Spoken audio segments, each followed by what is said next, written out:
My name is Howard Lyman. I'm a fourth-generation farmer, rancher, feedlot operator. I travel around the world about 300 days a year, and I talk to people about the proper amount of animal products to have in their diet as being zero. People look at me and they say, wait a minute. Fourth-generation farmer, rancher, feedlot operator talking about not eating animal products? You must be smoking the #1 crop out of California. Only test for the Supreme Court that I can pass. But I was raised in Montana during the Second World War. My parents had the largest dairy farm in Montana, couldn't hire any help, and so my mother and father were both milking cows. That meant that my brother, 2 sisters, and I were raised by my grandparents. And back then, daycare is much different than it is today. No such thing as swing slides and Lego blocks back then. Daycare was working in the garden. My first job, 4 or 5 years old, was working in the garden. I thought it was the Garden of Eden. I thought it was the greatest thing in the world. The only thing I ever wanted to be in my life was a farmer. Birds, trees, living soil. It was like dying and going to heaven. So I went to school, and for me, school was a party. I looked at it and said, I know what I'm going to be the rest of my life. My parents have a farm. I'm going to be a farmer. There's nothing in school that is of any interest to me other than partying and playing football. I guarantee you I never missed a party. I never missed a football game. And believe it or not, I never took a book home in 12 years of school. My senior year, they came to me and they said, Lyman, you're going to graduate. Almost had the big one right there. Couldn't hardly believe it. And you think, I had trouble believing it. Can you imagine what it was like for my instructors? Lyman's going to graduate. I figured it out. They looked at it and they said, you know, as dumb as that guy is, if we don't graduate him, he may come back. They didn't want to take a chance on that, so they graduated me. I was thrilled to death. I went home on that farm, and I found that that farm was a business to be run. I didn't have the tools to run a business. I was dumber than a post. I didn't let that bother me any because I wanted to be an agribusinessman. Now, I couldn't spell it, but I knew that's what I wanted to be. So I decided I would go to Montana State University, and I would get a degree in agriculture. I went there. I learned a thing that was called better living through chemistry. I couldn't hardly believe it. I went there. I got a degree in agriculture. I went home and I said to my father, I said, hey, Pop, move over. We're going to take this 1-horse farm and we're going to turn it into an agribusiness. And he looked at me and he said, now what in the world is that? I said, did you not ever hear about better living through chemistry? And he said, no, our job is to work with nature. I said, no, that's old-fashioned. The new way to feed a hungry world is herbicides, pesticides, hormones, and medication. I said, just stand back and watch my smoke. I'm going to turn this 1-horse farm into an agribusiness. And over a period of years, I turned it into an operation where I had 7,000 head of cattle, 12,000 acres of crop, 30 employees. I can't tell you what a thrill it was the first time I wrote a check for $1 million and it didn't bounce. And I thought, man, I have arrived. I am the Donald Trump of agriculture. Well, just when I was on top of the world, I got a wake-up call. I ended up paralyzed from the waist down. Doctor told me, he said, you have a tumor on your spinal cord. If that tumor is on the inside of the cord, you have less than 1 chance in 1,000,000 you'll ever walk again. Somebody gives you the odds of 1 in 1,000,000. What they're saying to you is, hey, sucker, pick out the wheelchair you like. You're going to be in it the rest of your life. I'm laying in the hospital, a lot of things going through my mind. It's not about having 7 combines at $100,000 a piece or 20 tractors or 30 trucks. What was going through my mind is why I became a farmer. Birds and trees and living soil. I saw the birds die, the trees die. I saw the soil change. And it was not until I was paralyzed I was willing to admit I was the problem, not the solution. That night, you think that you'd be laying there thinking about, you know, hey, Lord, let me talk to you. Let's make a deal. But the fact is, the only thing I could think about was I'd be in a wheelchair the rest of my life. I wonder what kind of an invalid I will be. Will I be in a wheelchair feeling sorry for myself? Or can I actually make my life amount to something? And if I do that, what's that something going to be? I decided that night, no matter what, I would spend the rest of my life trying to get that farm back to what it was when I was a kid with birds, trees, and living soil. They operated on me for 12 hours. Sure enough, they opened up my spinal column. I had a tumor on the inside of the spinal cord. They cut the covering on the cord. Not only was the tumor on the spinal cord, it was under the cord. They could not lift the cord up to get the tumor. All they could do was pick a nerve and cut it, hope the tumor was attached like a fish on a line. They cut one, they took out a tumor the size of my thumb.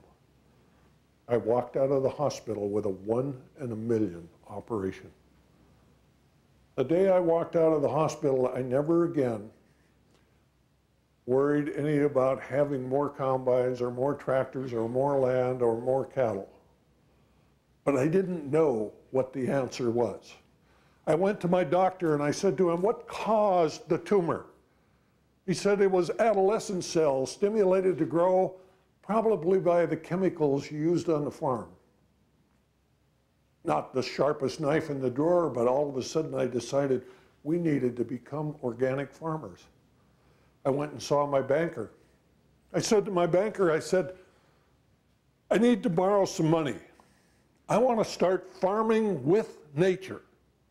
My banker reared back in his chair and he said, what does that mean? I said, I want to become an organic farmer. My banker, he looked at me and he laughed. He said, you want me to lend you money? You're not going to spend it with my other customers, the chemical dealer, the pharmaceutical dealer, the fertilizer dealer? He said, there will never be a day like that. And so 1983, I sold my farm, I paid my debts, and I started working with other farmers not to make the mistakes that I made. I got a call. They said, how would you like to go to Washington, D.C. and work on Capitol Hill? I can remember looking up and saying, oh, thank you, Lord. 535 members of Congress, I just absolutely knew they wanted to do what was right. You remember nothing else that I say today, I'd like you to remember what I learned 5 years working on Capitol Hill. I learned a thing that was called the golden rule. Them that got the gold make the rules. And I said to my friends after 5 years, I said, you know, this game is rigged. The deck is marked. We will never win in Washington, D.C. And they looked at me and they said, what are you going to do? Go talk to the people? I said, yeah. They said, you're never going to get half of the people to do anything. I said, we don't need half. 50 or 80% of the people are brain dead. They're part of the herd. They're following nose to tail. And when they follow nose to tail, there's only one thing they see in front of them. Our job is to educate the 20% that are still thinking, and when the majority of the 20% that are thinking decide where to go, the herd will follow. So I left Washington, D.C. I started going out and talking to people. You know, and in this process, here I am. I was one of the first 300-pound football players in North America. When I quit playing football, I kept eating the same way. I got well over 300 pounds. My blood pressure was sky high. My cholesterol was over 300. I'd sit down and have lunch, and my nose would bleed. I knew I was in trouble. But I came from Montana. I'd rather be caught riding a stolen horse than admitting to somebody I was thinking about becoming a vegetarian. But I figured it out. I became a closet vegetarian. I didn't tell anybody. 1 year, I'm a vegetarian. I lose some weight. My blood pressure goes down slightly, my cholesterol goes down slightly. I thought, wow, if I can do that being the world's worst vegetarian, just think what I could do as a vegan, and I could spell vegan.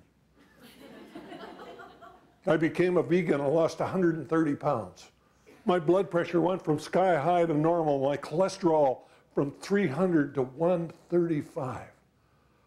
The longest ongoing heart study in the world, the Framingham study, has shown that over 40 years, not one person has had a heart attack that had a cholesterol reading below 150. My God, I got the answer.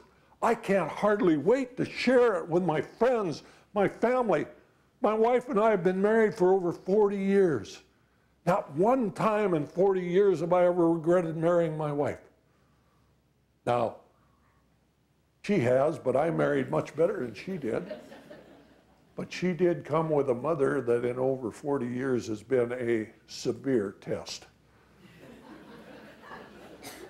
And I've got the answer. And I'm thinking about, am I going to tell my mother-in-law about my new diet, even though it has the potential to extend her life? I thought about it for a long time, and I thought it was the right thing to do, and I picked up the phone and I called my mother-in-law and I said, hey, Marge, how would you like to come to our house for Thanksgiving dinner? And she said, you won't have any turkey. I said, I'll tell you what, if you and Ralph will come to my house for Thanksgiving dinner, I guarantee you will have turkey. She knew she had me eating crow. Thanksgiving Day, my mother-in-law walked in the house immediately to the oven. She opened up the oven, no turkey. She looked in the refrigerator, no turkey. To be sure, she checked the dryer, no turkey. Well, I had guaranteed her we'd have turkey. I took my mother-in-law by the hand. Fortunately, I was wearing my gloves. I took her to the back door, I opened up the back door, and in the backyard I had a live turkey. I gave my mother-in-law an axe. Not a real good idea to give your mother-in-law an axe. And I told her, I said, if you want turkey, you got to kill it. Now, I have good news and bad news. The good news is the turkey's still alive. The bad news, so's my mother-in-law. But you know, I learned something. People did not want you to point at them and say, let me tell you what you want to eat. You'd see their eyes roll up. You could hear their ears shut. And here I am traveling around the world. I'm talking to people about diet.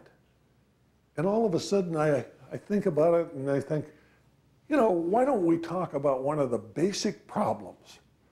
We were grinding up cows and turning them into feed and feeding them back to other cows.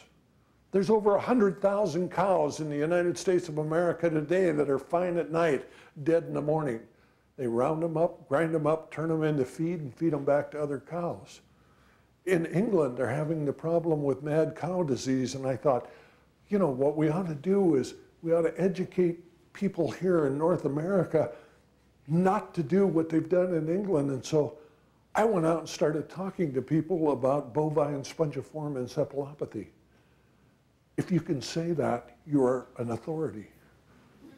And so I'm talking to them about not feeding cows to cows because of something that affects the brain, that eats holes in the brain, that is 100% fatal, that will incubate from anywhere from 10 to 40 years, 100% fatal. People looked at me like I was the one that had holes in their brain, my brain, because they had never heard of it before. Well, I was going to England and I was going to testify in the McLabel trial. It was the longest going suit between a major corporation and an individual for libel. They asked me if I would come to England and testify as an expert witness.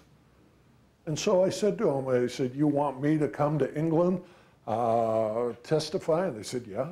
I said, will you provide me a plane ticket?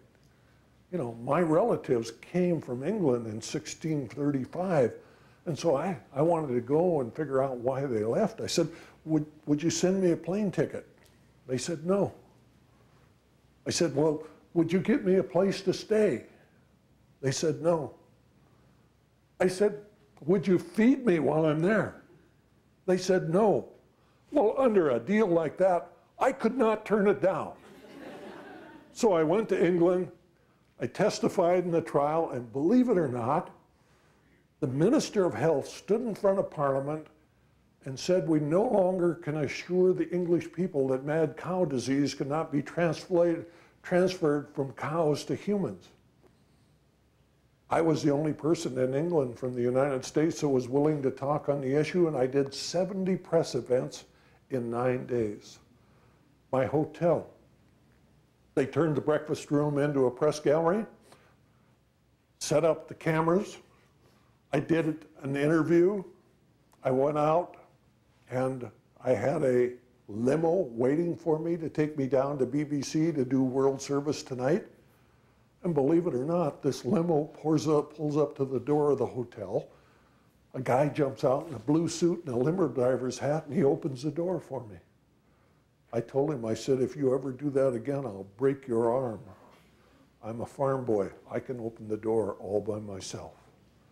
We go down to BBC. I walk in, the producer is there, and I said to the producer, I said, wow, how many stations is this on? He said, I don't know, but we're in 214 countries.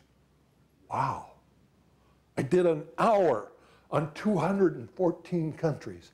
I went from being a farm boy to a celebrity. My next event was BBC television. I went outside, my limo was waiting, my driver did not open the door for me. I get in, BBC television is directly across the street. We did a U-turn, and I said to him, I said, hell, I could have walked over here. Did an hour on BBC television, went back to my hotel, 7 newspapers waiting to interview me. It was like this for 9 days. I got on a plane, I came back to JFK Airport.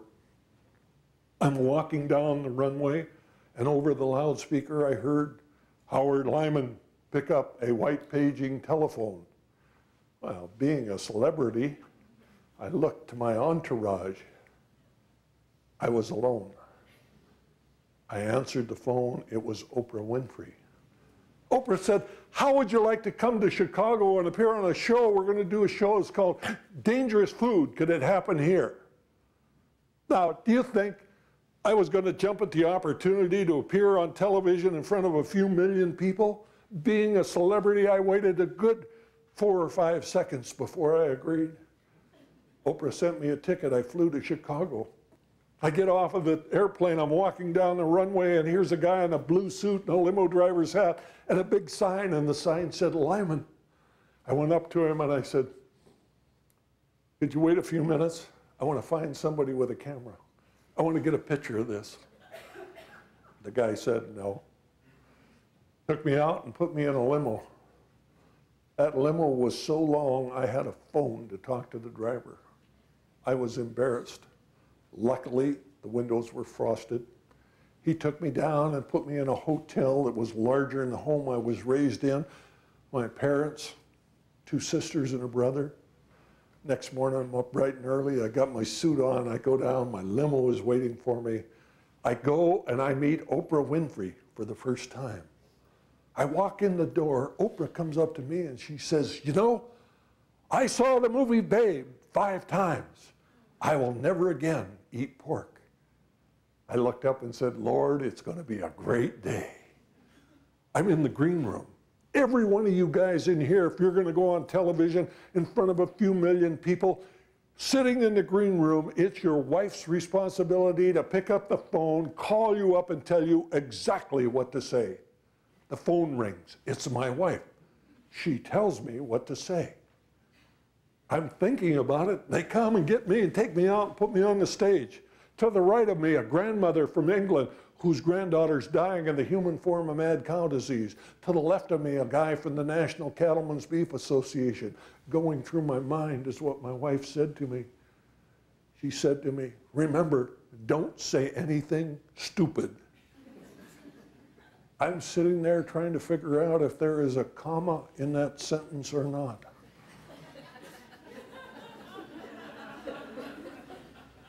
Listen, you guys are lawyers. You're supposed to be up on that.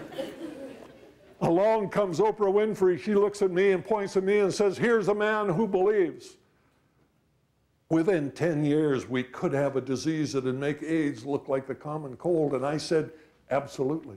Oprah said, that's a strong statement. I said, Oprah, we have 100,000 cows a year, fine at night, dead in the morning. We round them up, grind them up, turn them into feed and feed them back to other cows. We collect roadkill, deer, elk, possum, raccoons, grind them up, turn them into feed and feed them back to cows, and then we take euthanized pets, dogs and cats, full of chemicals that were used to kill them. We grind them up, turn them into feed and feed those back to our food animals. Oprah's eyes are as big as saucers. I know I got her. She turns around and looks at the guy from the National Cattlemen's Beef Association and says, Dr. Weber, are we feeding cows to cows? I never forget what he had to say. There's a limited amount of that going on. Near as I can tell, 95% of all the animals fed in factory feedlots are eating the remains of other animals. And then the next thing out of Oprah's mouth gets a suit. She said, that just stops me cold. I will never again eat a burger.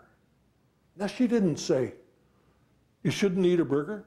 She didn't say, I think the meat's infected. She just said, that stops me cold. I will never again eat a burger. Now, before I went on the Oprah show, I called a friend of mine who is an attorney here in Seattle.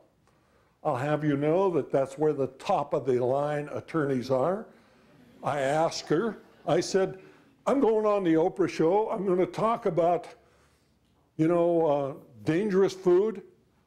How about this food disparagement law? She said, let me look into it. I'll give you a call back. She called me back and she said, the food disparagement law is very simple. It is against the statute if you say something you know to be false about a perishable commodity. Hell, that's fine. I didn't plan on going on the Oprah show and saying anything I knew to be false. I wasn't even worried about it. I was just going to go and tell the truth. So I did. As soon as the show was over, we were taping it. It took about 2 hours to tape the show. As soon as it was over, I went up to Oprah and I said to her, Oprah, why don't you give me 10 minutes? I'll get you off of chicken. Oprah looked at me and said, only one animal a day. So I went about my business. I wasn't worried. I knew that I hadn't violated the food disparagement law. And lo and behold, a group of Texas cattlemen sued Oprah, Harpo Production, and myself under the food disparagement law in Texas. We're going to be tried in Amarillo, Texas. I don't know how many of you have been to Amarillo, Texas, but if you're going to give the world an enema, you send the hose to Amarillo, Texas. I go to Amarillo after USDA and FDA did exactly what I called for. They banned the feeding of cows, sheep, and goats to cows. I thought, we'd go down there, the judge, a 72-year-old lady, a tough old heifer, we thought we'd go down there and the judge would dismiss the case. I go down there, I think it's going to be a vacation. I get down there and whoa, the largest employer in Amarillo is a slaughter facility killing cattle. Bumper stickers all over town said the only mad cow in Texas is named Oprah. I knew we were in trouble. I went to my attorney and I said to him, we need a change of venue. We go and see the judge. She's a tough one, I'll tell you. And we said to her, Your Honor, we'd like a change of venue. She picked up the hammer, slapped it down, and said, motion denied. Bring in the jury pool. 140 people walked in the courtroom. You never saw so many hats, boots, and belt buckles in all your life. I knew we were in trouble. I leaned over to my attorney and I said, we might as well write the appeal today, we're never going to prevail here in Amarillo. At the end of the day, it's not like Perry Mason. I mean, you don't know everything about every juror that's there. The judge, oh, what an interview she gave him. She said, is there anybody here that's involved in the industry of grinding up cows and feeding them to cows? Nobody raised a hand. She says, is there anybody here that has a relative that's involved in doing that? And almost every hand in the jury pool went up. And I thought, well, she's going to cut all of them out. She said, can you all have an open mind? Oh, every hand went up. We have 9 challenges. What we knew about the jury, believe it or not, we had one lady on the jury, her brother was selling the equipment to the feedlots that was placing the ground up cows in the ration. And they thought it was unreasonable when we ruled her out. Anyway, at the end of the day, we had 12 jurors, absolutely steeped in the culture. I knew we were in trouble. And I said to my attorney, I said, what do we do now? And he said, well, I have good news and bad news. I said, what's the good news? He said, we have a jury. I said, what's the bad news? He said, they're going to put you on the stand tomorrow. He said, I'll tell you right now. He said, the first question they're going to ask you, is it not true that you are a vegetarian? I said, I can handle that. He said, you damn well better or we're going to lose. Sure enough, I'm on the stand the next day. The plaintiff's attorney is looking at me and he's snickering and giggling and he's looking at the jury and he finally says, I can't hardly say it, but Mr. Lyman, is it not true that you are a vegetarian? I looked at the jury and said, I will not deny that has saved my life. And the jury is sitting there nodding their head, and never again in that trial did they ask me about being a vegetarian. But they asked me every question you can imagine. I'm on the stand. The plaintiff's attorney is looking at me and he says, Mr. Lyman, has anybody ever called you irresponsible? I said, yes. My attorney's sitting over there going, no, no, no. The plaintiff's attorney, it's like he found the key to the Gordian knot. He's thrilled to death. He says, who? I look at the jury and said, my wife. The jury's sitting there and said, been there, done that. So we're going through all of this, and finally, after days, I get off of the stand. But remember, the trial took 6 weeks. You can't imagine the stuff that we went through. Now, many of you probably have an idea who Dr. Phil is. Dr. Phil happened to work for Oprah and myself. I paid half of his salary. Oprah paid the other half. Let me tell you, you're thinking about becoming a lawyer? Look at doing courtroom services. Pays a lot better. Oprah's lawyer is a guy by the name of Chip Babcock, probably the finest attorney that I've ever seen. The guy is just absolutely unbelievable. All of the cases that he ever tried, he only lost one. And the amazing thing, he lost it about a guy that faked his own death to collect his insurance, and Chip actually found him in prison in Spain and videotaped him. And the guy that was being sued, that Chip was defending, was from a television station, and he was such an ass that even though the jury found that what he was talking about was true, they convicted him because he made such an ass out of himself in the trial. And so Chip gives me a videotape, and he says, I don't want to tell you what to do. but I want to show you what not to do. And it was an amazing thing. So we go through the trial. It was rather important that after the Oprah show, the Board of Trade, the futures market dropped astronomically. And so they claim that it was because of the Oprah show that it cost millions of dollars, and we were being sued for $180 million. Now, there's a couple of things I know about the law. First thing about the law is never sue anybody who has nothing. That's me. Second rule of law, never sue anybody that talks to millions of people a day. That's Oprah. But they're suing us, and so they want to prove that this show that we did is what brought the market down. And remember that the Oprah show, at the time that the Board of Trade is open, the only place in the world that it is shown at the time the Board of Trade is open is Chicago. Nowhere else. Nobody else saw it in Los Angeles or New York or Miami, anywhere, as long as the Board of Trade was open, but they all saw it afterwards. But they were claiming that everybody decided to sell because they saw the Oprah show, but the fact of it is, they never saw it until afterwards. So anyway, they brought in a guy from the Chicago Board of Trade, put him on the stand, and they said to him, how long have you been on the Board of Trade and worked there? And the guy says, 35 years.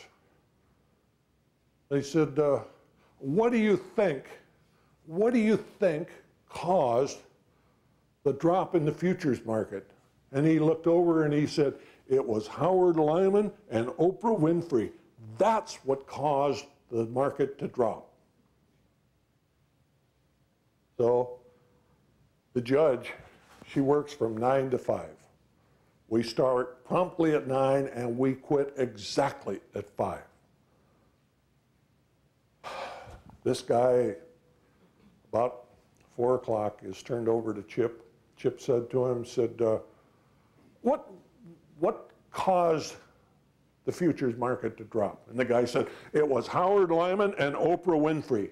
He said, it wouldn't happen to be high grain prices. And the guy said, absolutely not. It was Oprah Winfrey and Howard Lyman. Well, the night before, we were sitting there, and it was about midnight, and Chip was saying, you know, this guy is going to testify tomorrow. I've seen him somewhere before. We pick up the phone, we call a television station, the producer of the show in Chicago, and we said to her, would you go down and pull the tape and see whether you have an interview with this guy? Now, I'm telling you, she is one mad heifer, and she just doesn't want any part of that at midnight, and she finally says, well, I'll do it, but I sure don't like it. She goes down, and sure enough, this guy had done an interview the day of the Oprah drop in the market. So we're getting close to 5 o'clock, where Chip is talking to this guy and said to him, he said, you're sure that it was Oprah Winfrey and Howard Lyman that caused the drop in the market? It was not high grain prices. The guy said, absolutely, no doubt about it. Chip looks up at the judge, and it's about 4 minutes to 5. And he said, Your Honor, I'd like to run a short video. The judge looks at her watch and says, how long is it going to take? He said, 30 seconds. She said, go ahead. So he puts it on, and here's this guy being interviewed the day of the Oprah drop outside of the Board of Trade in Chicago. They got a microphone stuck in his face, and they said to him, what caused the drop in the market today? And the guy said, it was high grain prices. Oprah said, maybe, or Chip said, maybe the jury would like to see that again, and so they queued it up again and played it. Said, what caused the market to drop? This guy says, high grain prices. It's 5 o'clock. Chip says, this is Friday night. Chip says to the judge, I have no further questions. The jury went home that night in their mind, and the guy on television, the trial was over at that point. So we come back on Monday. They no longer want to talk about the Chicago Board of Trade. That's out of there. But you remember that the food disparagement law, it's about saying something that affects a perishable product. So the plaintiffs finished their case. Our side gets up and we said to the honor, we would like you to dismiss the case. And she said, under what grounds? She said, well, we're being sued under the perishable, or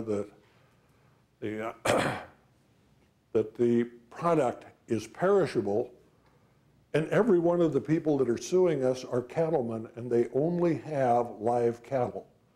They do not have a meat market, they don't have a butcher shop, and we don't think that the people that are suing us had any perishable commodity, because they were live the day before the show, they were live the day of the show, and they were live the day after the show.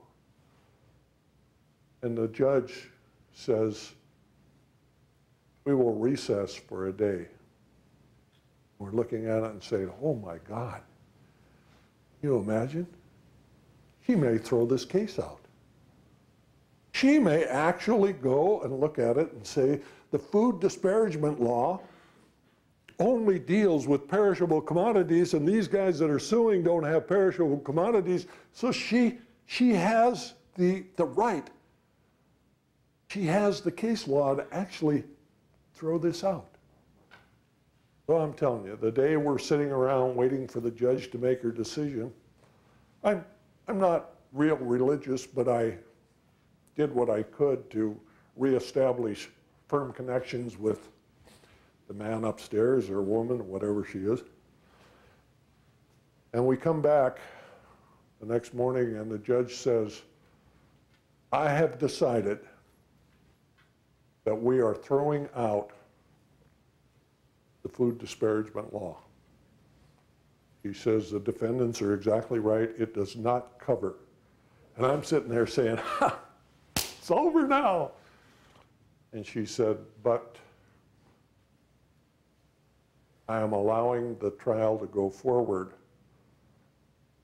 under libel and slander. Oh. But you know, it was an interesting thing. To be found liable or liable and slander, you have to know the individual that you libeled or slandered.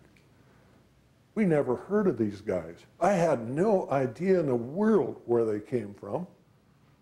And so we went through another 3 weeks of trial, basically implanting in the jury the idea that nobody on our side, not one individual in Harpo production, not one individual associated with Oprah, not myself or my wife had ever heard of these people.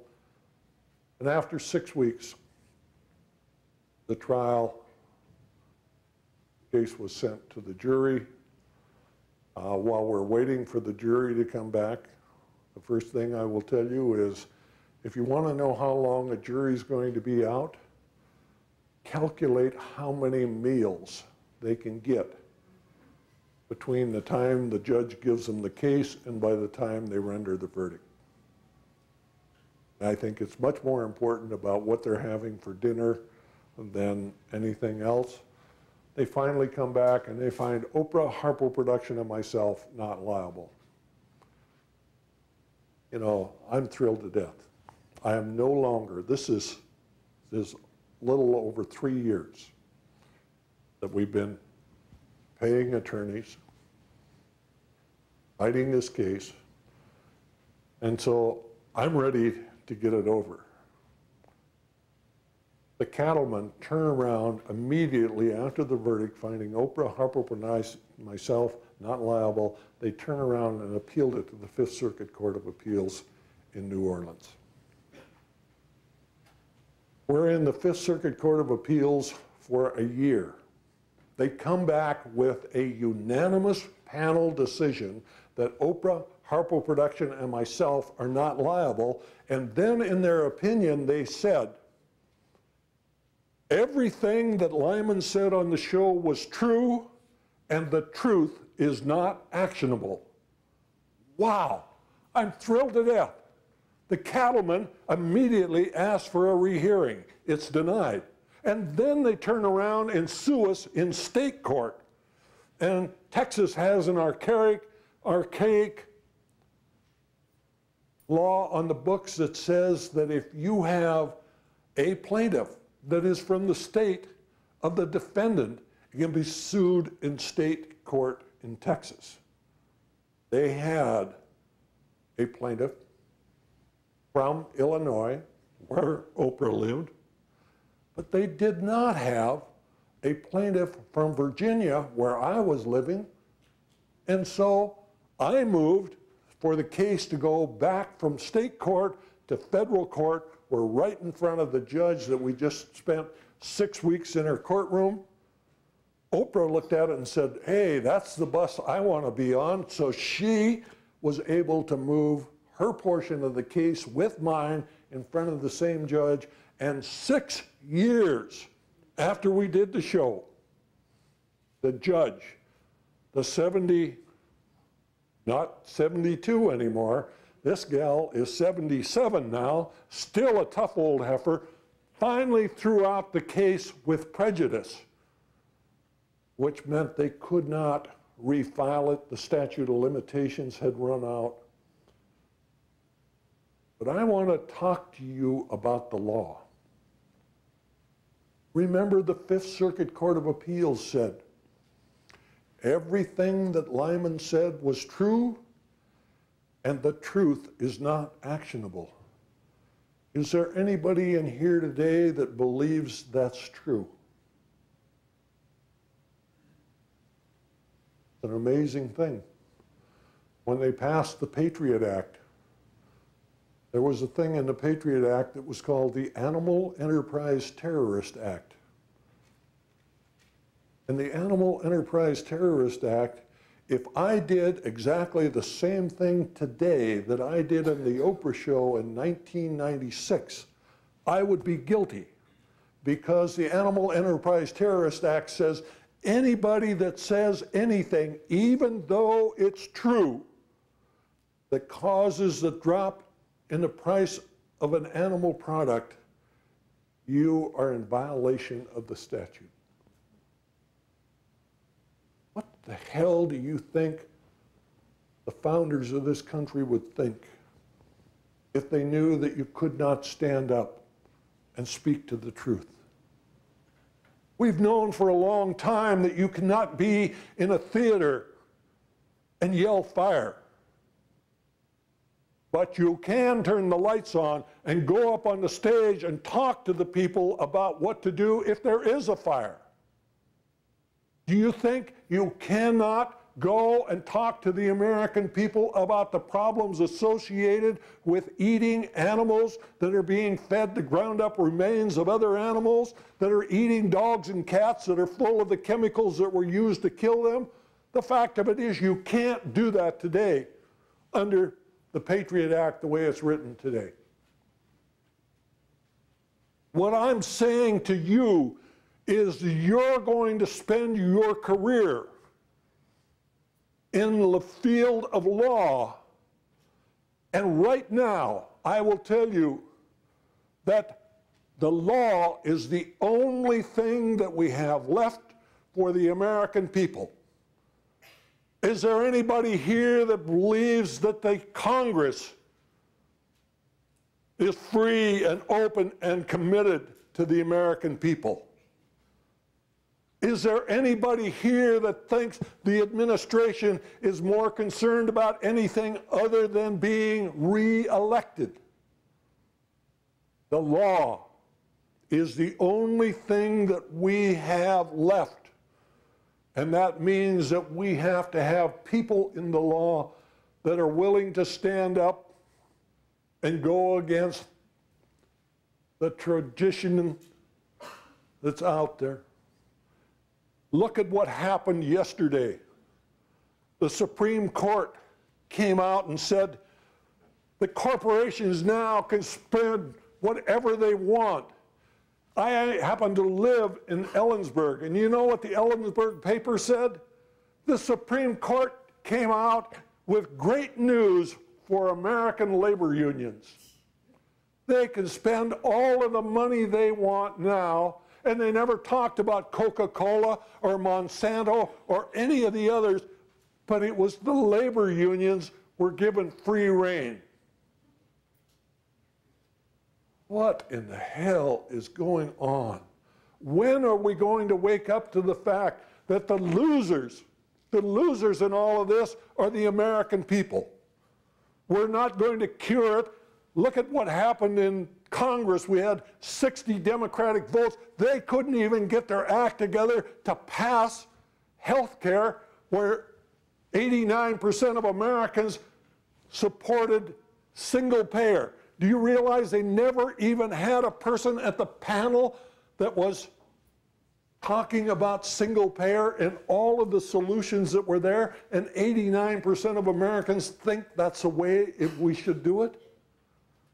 I spent 5 years working on Capitol Hill, and I will tell you right now, I didn't know all 535 members of Congress. But I knew well over 400 of them, and of the 400 I knew, there was not 10 of them I'd have babysit my children. It is the worst group of bastards I've ever met in my life.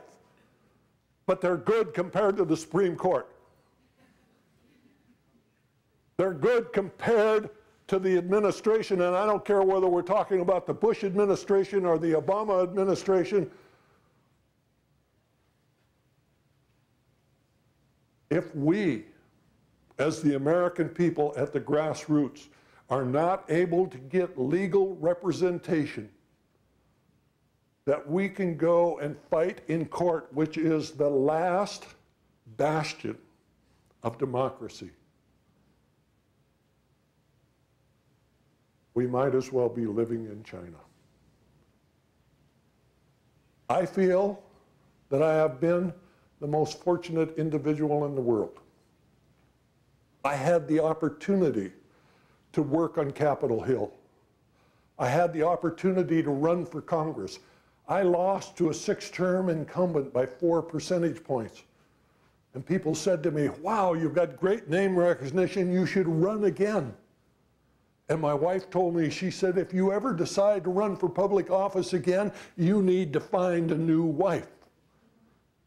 I have given up my political aspirations. But for me to sit in a courtroom, to see what was happening, and remember, in the Oprah case, as near as I can tell, there were over 40 lawyers working on both sides. We had over 1 million documents in the computer that were available to any attorney on our side within 10 to 12 seconds. It was nice to have somebody like Chip Babcock as the lead attorney. The guy is one of the best that I've ever seen. But everybody doesn't have that opportunity.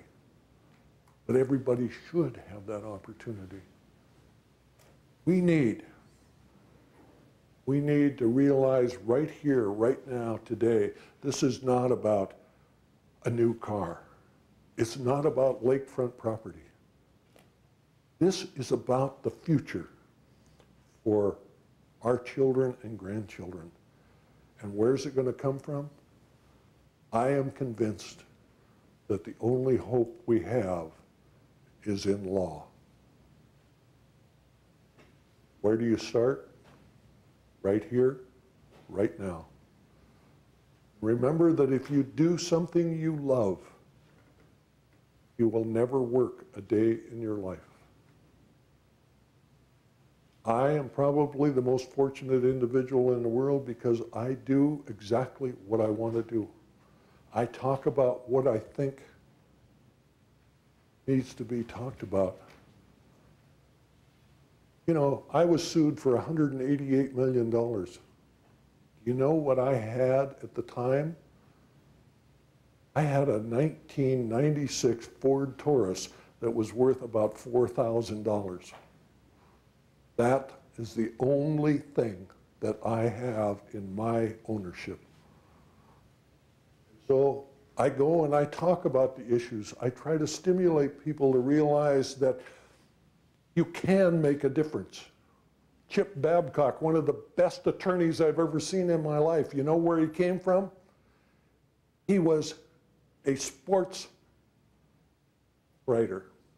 And I'll never forget, we were doing depositions. And one of the attorneys from the other side was sitting there and he was talking to Chip. And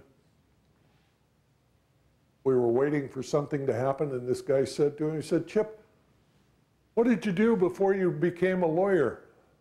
And Chip said, "Well, I was a sports columnist."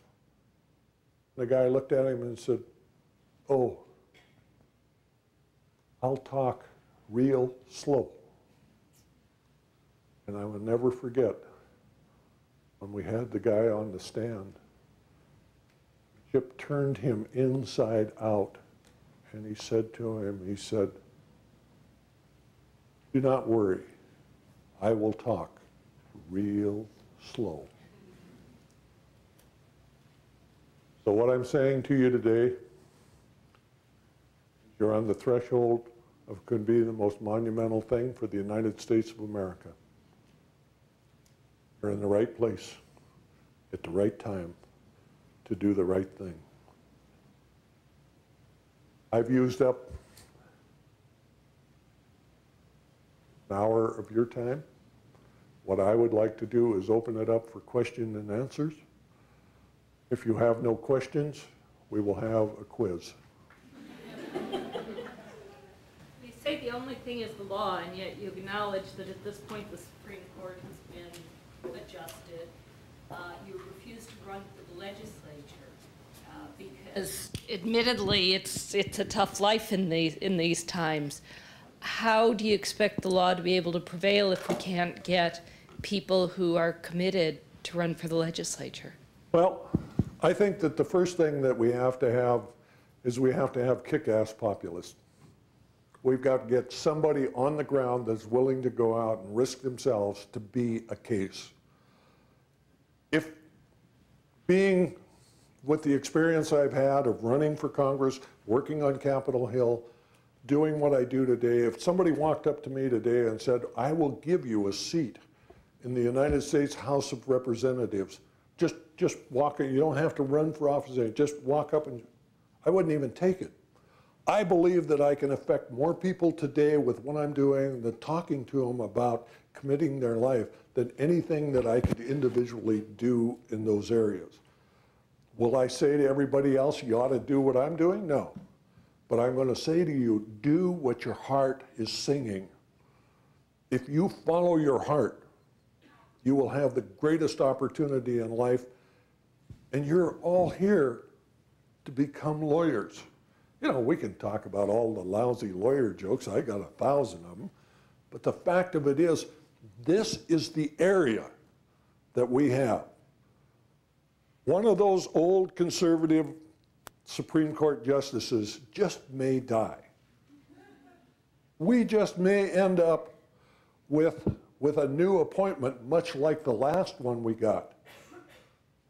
And I'll tell you what, I totally agree with her, that somebody in Harlem living life probably has more experience than somebody that's on the Supreme Court. So I'm not saying that we don't want to change the Supreme Court. I'm not saying that we should not elect good people. But I believe right now there is more hope under law than we have anywhere else that's out there. Congress today is bought and paid for. Senator Breaux made an amazing statement. He said, I cannot be bought, but I can be rented. We have the best government money can buy. Let's go and make sure that we have a law for all of the people. Just one quick follow-up question. That aspect of the Patriot Act has not yet been tried on a First Amendment argument, has it? No, Okay. and the amazing thing is, I don't think they want to try it. No, I don't They think did so not either. want the food disparagement case in court. I'm sure they don't want the Animal Enterprise Terrorist Act into court. But this is not about invoking the law. It's about scaring the hell out of every television station, every radio station, every newspaper. And don't kid yourself, the Oprah show, it ended up chilling all of the discussion about the food that we eat. They did not spill us those millions of dollars in vain. Question. The trial in England was done, a small group. There were 7 members of a group in England that was called Greenpeace London. They were not a part of Greenpeace International. They were standing in front of McDonald's handing out brochures about the problems with McDonald's, with rainforest, with indigenous people, a lot of environmental issues. They were handing them out. And so McDonald's decided they were going to sue these 7 people. Well, the only problem with it is that of the 7 people, 4 of them already worked for McDonald's. They were infiltrators. So there were only 3 real members of Greenpeace London. And they said to these 3, they said, if you apologize, we will not sue you. And one guy looked out and said, oh, look, I have a wife and kids. I apologize. They said, we'll accept your apology, transgress no more. And the other 2, Dave and Helen, looked down and said, you can go straight to hell. And they actually defended themselves in the High Court in London, and it went on. It was the longest liable trial in the history of English jurisprudence. And I was over there because when I was in the agriculture business, I actually had McDonald's come to me and wanted me to produce cattle for them. So I knew what their contracts were like. I knew what they were about. And so I went over and I testified. Those people in England, I don't know how many of you realize it, but in England there are 2 kinds of lawyers. One kind of lawyer actually goes to court, and the other one is the one that produces all of the paperwork. So if you're on an issue in England, you have to have 2 lawyers. All of the help they got was pro bono. And the guy that was doing the paperwork for him actually slept on the floor of the office for years producing the paperwork, but Dave and Helen did all of the work in court themselves. They actually won about half of the case. The judge came down and ruled that of the issues that were there, half of them, Dave and Helen were correct, and the other half, McDonald's was correct. And so he said, now the case is over. And Dave and Helen said, fine. They went outside, found a McDonald's, and started handing out brochures again, doing exactly what they did before. And they said, I sure hope McDonald's wants to sue us again. McDonald's looked at it and said, we've had enough of that. We will never go and do it again.